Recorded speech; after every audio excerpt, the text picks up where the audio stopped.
Assalamualaikum warahmatullahi wabarakatuh. Perkenalkan, nama saya Meta Arisandra, NIM 1823009. Di sini saya akan membahas materi tentang mata kuliah saya, yaitu Seminar Akuntansi Keuangan yang berjudul, bisa saudara lihat.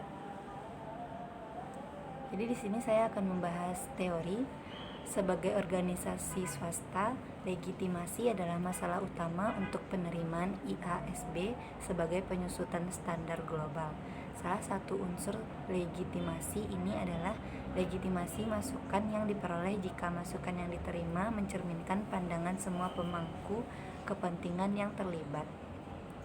Dalam hal ini, partisipasi keragaman konstituen dalam proses penetapan standar sangat penting.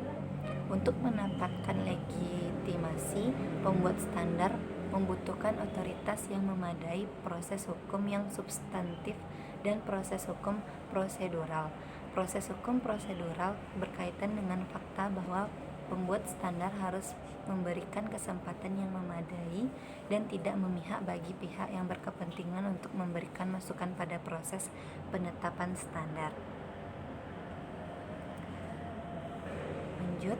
Namun, memberikan kesempatan untuk memberikan masukan saja bukanlah kondisi cukup untuk mendapatkan legitimasi.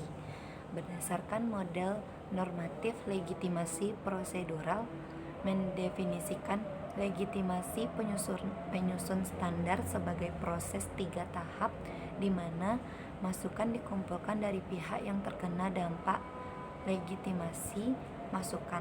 Masukan ini kemudian dipertimbangkan, dikumpulkan, dan diubah melalui proses keputusan formal, dan akhirnya standar diproduksi keluaran legitimasi.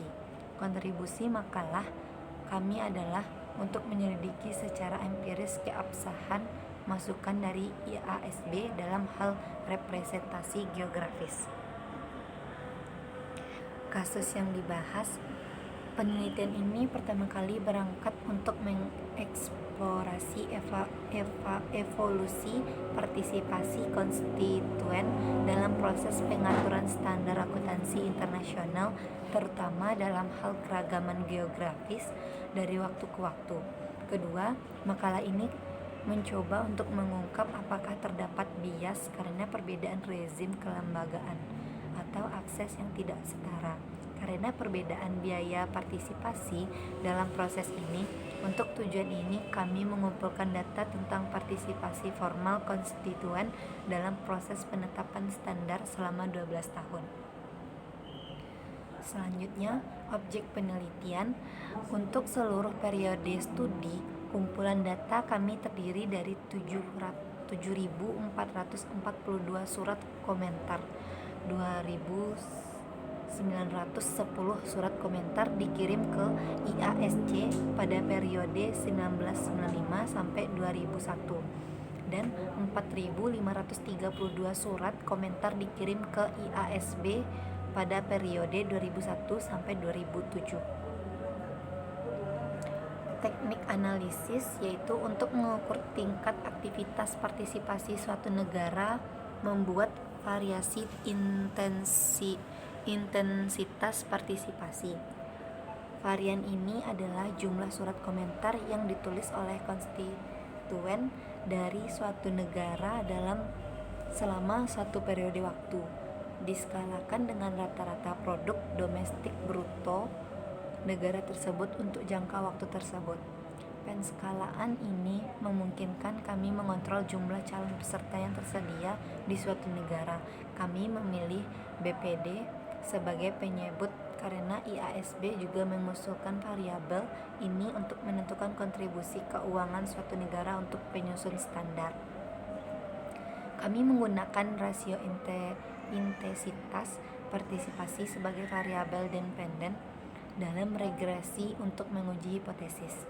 Variabel independen adalah pengukuran negara yang terkait dengan biaya ketidakpatuhan dengan standar akuntansi H1A dan H1B, dengan keakraban dengan bahasa Inggris H2A, dengan nilai akuntansi yang tertanam dalam IFRS H2B, dan dengan sistem yang memproduksinya H2C. dan terkait dengan status adopsi IFRS H3. Lanjut, hasil penelitian berdasarkan analisis terhadap 7.442 surat komentar, penelitian ini mengamati peningkatan partisipasi dari waktu ke waktu. Namun, penelitian ini juga menemukan distorsi dalam representasi geografis dari konstituen karena perbedaan dalam rezim kelembagaan negara dan karena perbedaan biaya partisipasi diproksikan dengan tingkat keakraban dengan nilai akuntansi yang tertanam dalam IFRS. Dengan sistem pengaturan standar privat dan dengan bahasa Inggris, bias geografis dalam partisipasi konstituen ini menimbulkan kritik dalam kaitannya dengan legitimasi input dari proses pengaturan standar akuntansi internasional. Baiklah, sampai di sini hasil presentasi jurnal saya. Sekian, terima kasih. Assalamualaikum warahmatullahi wabarakatuh.